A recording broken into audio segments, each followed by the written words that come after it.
Welcome to Hasag's Action Mesothelioma Day 2021, our 14th AMD event to raise awareness of this disease. Thank you for joining us. As last year, it's very different to our usual AMD event. Here's hoping next year we can all come together again. Today we have been joined by Liz Darlison, CEO of Meso UK, and Dr. Kate Hill of the June Hancock Mesothelioma Research Fund. Both will be talking about Hasag's relationship with their organisation. So over to you. I'd like to say a huge welcome to Liz Darlison, CEO of Meso UK, and thank you for speaking with us today on Action Mesothelioma Day. And I wanted to invite you along because our fundraisers have been so amazing and generous over the years that we've been able to work collaboratively for many, many years now.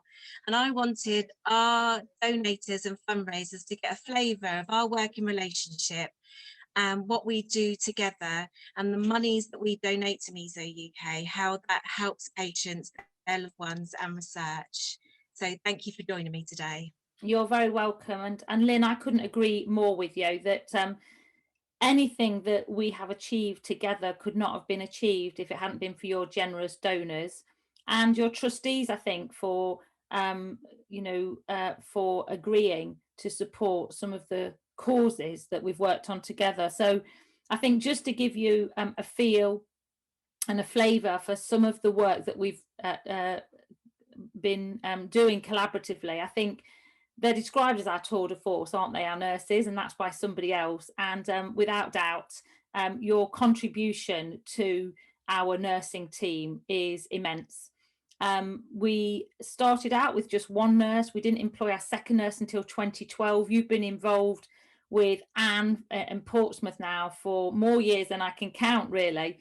But you have, not only do you provide the funds to support the pay for those nurses, it goes beyond that. It goes beyond the money. I mean, it's just you've supported their development. If they're struggling with anything to do with benefits or compensation, you're at the end of the phone. You've enabled them to go to conferences, and really you're just part of that really tight. You and your team are very much part of the kind of tight knit Meso community that has evolved over the years. We've got a real go-to group of people. So without doubt, the nurses is something that, Hasag and your supporters can really be very proud of being part of. And we've now got 33 soon to be, and one of the new soon to be will be a Hasag supported nurse, but will soon be 35 nurses. And I guess the other thing that I should be really grateful to Hasag is it's an easy relationship. I mean, it's not all smooth. We do have some kinds where we have to pick up the phone and iron out some difficulties, but we do that without any problem. And the relationship that Meso UK has with Hasag, I hope, and it looks like it is kind of providing a template for us to have similar working relationships with other charities. So we're really grateful for that too. I think we also have to mention research. So, and again, it's not just down to monies, but you have been very generous, thanks to your supporters, in being able to contribute to some of the partnership projects that we've worked on. So if we just think about the GEM study, the Gender Mesothelioma study, more recently, we're doing a lot of work on peritoneal mesothelioma and trying to shine a light and lift a lid on some of the very exclusive issues that people with peritoneal. So financially, Hasag has contributed to those studies. It's been great that we've been able to have some of the Hasag team as authors on some of the work, which is great. But again, it goes beyond just the money. It's not all about finances. It's about really genuinely collaborating, and your record keeping, your data collection is absolutely excellent. And that has provided an invaluable insight into some of the issues, for instance, the armed forces. So we've been doing a lot of work for the last 4 years that Hasag has been part of from the get-go to really explore and expose, I suppose, for the want of a better word, what is happening with mesothelioma and our veterans. And your knowledge about the armed forces and your record keeping about people you've met have been absolutely invaluable for that. So I think, you know, those are the main things. I think research, audit, and whenever we're doing anything on audit, so we've done surveys on COVID, we've done patient experience surveys, and the first team we pick up the phone to say, can you help us recruit? And you're always there pushing it and, you know, peddling Meso UK's wares as much as you can, because, you know, I think we have, as organisations and as individuals within those organisations, we have a mutual trust of each other that everything we do is for the greater good for those people living with and experiencing mesothelioma. So we're very grateful, hugely grateful. Long may our collaboration continue. And, you know, we do rely on you for your intelligence about particularly the whole of the south of England. You have an amazing insight, and that helps us as a charity to spend the money we have wisely, because there's a lot of responsibility comes with that. And we'd just like to say a huge thank you to the Hasag team. We'd like to extend that, of course, to the trustees, but more importantly to your supporters, and just make a pledge that we will always do everything we can to make the world a better place for people with meso, and that's a lot easier because of our relationship with Hasag. So thank you. Oh, thank you, Liz. That's, you know, really kind words and a really good overview of the working relationship that we've had over many, many years. Just finally, before we let you go, can I just ask, are there any major updates or anything that you'd like to share with our followers at all, the latest information about Meso UK? Oh, well, as I say, we're hopefully going to 35 nurses over the next couple of months. We've got the whole of Scotland covered now. We're beginning to make inroads into Northern Ireland, which we're delighted about, and that'll be a first. The charities research centre that you've been very much involved with in an advisory capacity and supporting the studies is going from strength to strength. So we're hoping the priority setting initiative should be published very soon, so we'll know what the focus is going to be. And you know, it's been a tough year, a tough 18 months for everybody, hasn't it? And financially for charities, we look to be weathering the storm. You know, so far I think this year might be tougher than last year, if I'm honest, and a lot of charities are saying that, but we are moving to new offices. We've got a company and a family that have been hugely generous and supported us with that. So that's going to be a massive step for us. So we're moving to our own purpose, not purpose built, but refurbed purposely for our needs. And that's going to be happening in the early autumn. So I guess, you know, we've weathered the storm and we're doing good and we're optimistic and we're planning. And we had our first clinical expert panel recently. We've got a whole lots of ideas about new things that the charity is going to be focusing on in the next 3 to 5 years that we'll be sharing in the autumn. But yeah, so that's about it really. But yeah, all's good back at the ranch. Fantastic. Thank you so much for your time today, Liz. It's much appreciated. Lovely. Best of luck with Action Meso Day. Thank you all. Bye-bye. Thank you so much, Liz, for joining us today. It's great to hear how the donations are supporting and impacting the experiences of patients with mesothelioma. Now over to Lisa and Dr. Kate Hill, who, as Joe said, are going to talk about Hasag's relationship with the June Hancock Mesothelioma Research Fund. I'm delighted to have with me Dr. Kate Hill, who's actually a trustee for the June Hancock Research Fund. And we thought it was important to invite Kate along today, just really to tell us a little bit about what the funding that Hasag supporters and obviously our donations mean to you at the actual research group. So over to you, Kate. So if you could just tell us a little bit more. Yes, well, thank you, Lisa, and thank you for inviting me to join you on Action Mesothelioma Day this year. The association with Hasag has been really, really important to the June Hancock Fund, because I think, as you know, we are a small independent charity. We have no commercial sponsors, no regular income from any source. So we rely totally on donations from people like yourselves, from the public, mainly from patients and relatives. And so we are really grateful for all the money that you raise. As I say, really important to us. And in recognition of that, we actually established the Hasag Fellowship.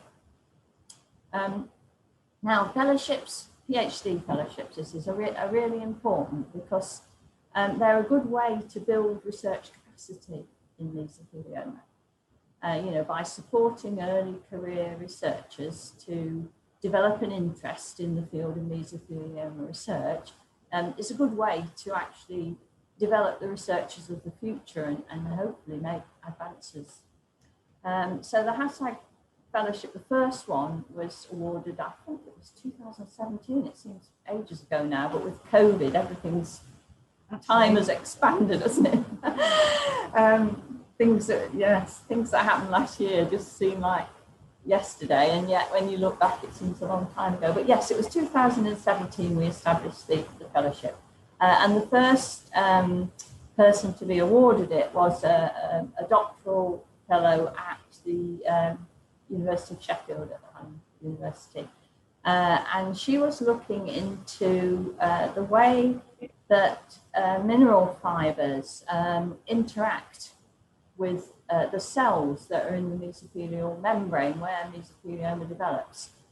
And it's really important to understand these kind of basic processes because they're fundamental, really, to understanding how we can improve diagnosis, how we can develop better models of predicting, prognosis and monitoring treatment and so on, and also develop new approaches to treatment. So those mechanisms are really important to understand.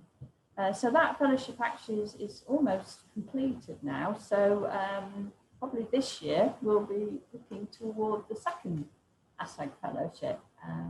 We certainly like to try and include a PhD fellowship in our funding program whenever we put a call out. Oh, that's fantastic. And for us, it's an absolute pleasure and a real honour to have that in our name. So, I know our patients and supporters were thrilled to hear that news. So, and it's really great to hear, where the funding goes and how important it is to you at the trust. So, is there any sort of updates or any other research that's going on that perhaps would be of interest to our patients? Yeah, well, I think probably need to just explain a little bit about how we built the research strategy really for the June Hancock Fund, because over the last couple of years we haven't awarded any major grants. We've awarded 6 pump priming grants. They're smaller level grants, but the reason that we did that was because there was a big, if you recall, there was a big influx of funding into mesothelioma research around 2016, 17, 18. Some from the Victor Darlison Foundation that went to the BLF, some from the Treasury that went to Imperial College in London. And so we decided to use our funding to support emerging ideas and kind of respond to things that were coming out of these larger grants. But this year we're intending to issue a call for a major project grant.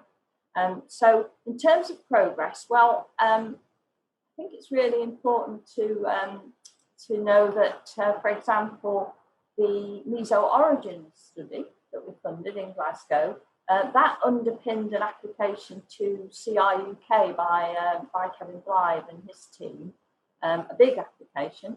And of course, that's what pump priming grants are designed to do. They're designed to support the development of new ideas and hopefully lead to, you know, to bigger funding from the major core funders like CR UK and big funding institutions like that. So that was quite a success, really, in terms of, you know, value for money for a small grant. We also funded our first study of peritoneal mesothelioma. Oh gosh, that's interesting. Well, that was at Cambridge, and that was Professor Stefan Marciniak's study. Now, I mean, when I call it a study, actually what he was doing was developing the kind of techniques that would underpin more research in peritoneal mesothelioma. So he was kind of developing a complementary biobank, if you like, a series of tissue samples to enable future research in peritoneal mesothelioma. So that, again, I think was, you know, quite an important step forward because so little research in peritoneal mesothelioma. Absolutely, that's really encouraging as well, isn't it, to have that in the way. So, you know, again, with Action Mesothelioma Day, it's sort of great to talk about, you know, with our supporters and our donators out there. You know, hopefully we'll be able to donate a significant amount again this year to you. So, you know, that's really, really, really important, and that's, you know, obviously for us. That's the most important thing, to, you know, to put funding into research. So yeah, so Lisa, another thing that we funded again with the pump priming grants was to develop better patient involvement in mesothelioma research, because it is quite difficult, you know, obviously in a condition like mesothelioma where patients are often undergoing quite, you know, radical treatments, and so they're not always well enough to participate in or to get involved in helping to co-produce research or support it. So it was something that came out of our Meet the Researchers days, where we, you know, got researchers and patients together and realised the value of that. So we were hoping to develop research champions who could, you know, go on eventually to facilitate or lead some of these Meet Researcher type events themselves. Obviously, COVID got in the way of that, and we weren't really able to do exactly what we'd hoped to do. This was work, by the way, that was being conducted at the University of Surrey. So now we've kind of developed it into trying to develop a network of patients who would be, you know, willing or ready to help support researchers in that really important area of getting the patient's voice heard in research.